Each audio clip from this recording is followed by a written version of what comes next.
আধুনিক রাষ্ট্রে শক্তি বা জ্বালানি হলো দেশকে সচল রাখার মূল হাতিয়ার। এটি এখন বেঁচে থাকার চাবিকাঠি। আপনি যখন সকালে ঘুম থেকে উঠে বাসে চড়ে অফিসে যাচ্ছেন, আপনার অজান্তেই আপনি যুক্ত হয়ে পড়ছেন এক বিশাল বৈশ্বিক সমীকরণের সাথে। মধ্যপ্রাচ্যে যখন একটি মিসাইল আছড়ে পড়ে, তার কম্পন অনুভূত হয় ঢাকার সবজির বাজারে। ইরানের হরমুজ প্রণালী যদি একদিনের জন্যও বন্ধ হয়ে যায়, তবে বাংলাদেশের অর্থনীতির ধমনী থমকে যেতে পারে মুহূর্তেই। আমরা এমন এক সময় দাঁড়িয়ে আছি যেখানে বিশ্বজুড়ে তেলের সংকট কেবল তেলের দাম বাড়ার মধ্যেই সীমাবদ্ধ নয়, এটি একটি জাতির টিকে থাকার লড়াই। বাংলাদেশের মতো একটি দেশ যার প্রাথমিক শক্তির পুরোটাই আমদানি নির্ভর, তার জন্য এই লড়াই শুধু অর্থনীতির নয়, বরং অস্তিত্বের। প্রশ্ন হলো, আমাদের কাছে কতটুকু জ্বালানিগত সামর্থ্য আছে এই যুদ্ধে টিকে থাকার? জ্বালানি সংকট পূরণে আমরা ঝুঁকেছি আমদানিকৃত তরল সোনার দিকে। তেল, এলএনজি, কয়লা। আমাদের অর্থনীতির প্রতিটি চাকা এখন ঘুরছে ডলারের বিনিময়ে কেনা এই জ্বালানির উপর ভর করে। কিন্তু বিশ্ব রাজনীতির দাবাবোর্ডে যখন নতুন চাল দেওয়া হলো, যখন আমেরিকা এবং ইসরায়েল মিলে পুরো মধ্যপ্রাচ্য অস্থিতিশীল করা হলো, তখন আমাদের সেই সাজানো বাগান তছনছ হওয়ার উপক্রম হলো।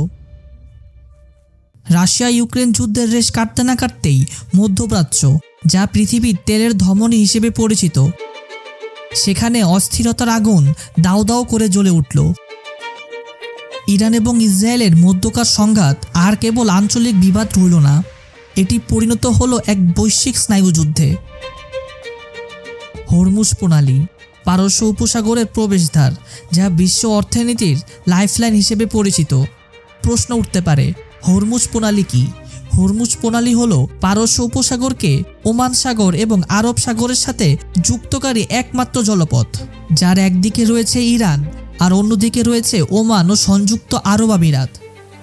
আমেরিকার এনার্জি ইনফরমেশন অ্যাডমিনিস্ট্রেশনের মতে প্রতিদিন বিশ্বের মোট ব্যবহৃত তেলের 1/5 ভাগ এই প্রণালী দিয়ে পরিবহন করা হয়, যার পরিমাণ গিয়ে দাঁড়ায় প্রায় 20 মিলিয়ন ব্যারেল।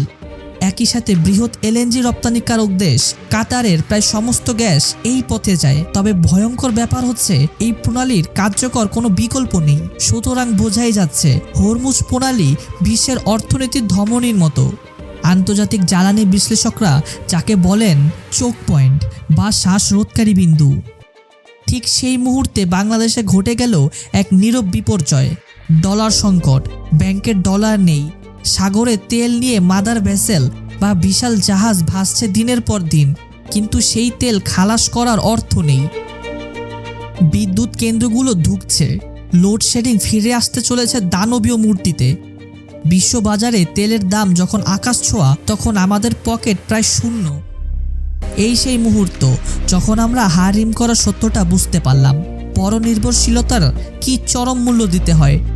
এটি আর কেবল লোডশেডিংয়ের সমস্যা নয়, এটি এখন জাতীয় নিরাপত্তার প্রশ্ন। এর ফলাফল কি?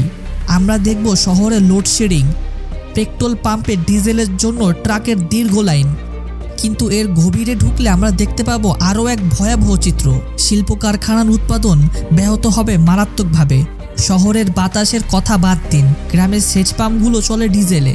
তেলের অভাবে যদি সেচ বন্ধ থাকে, তবে খাদ্য উৎপাদন কমে যাবে জ্যামিতিক হারে।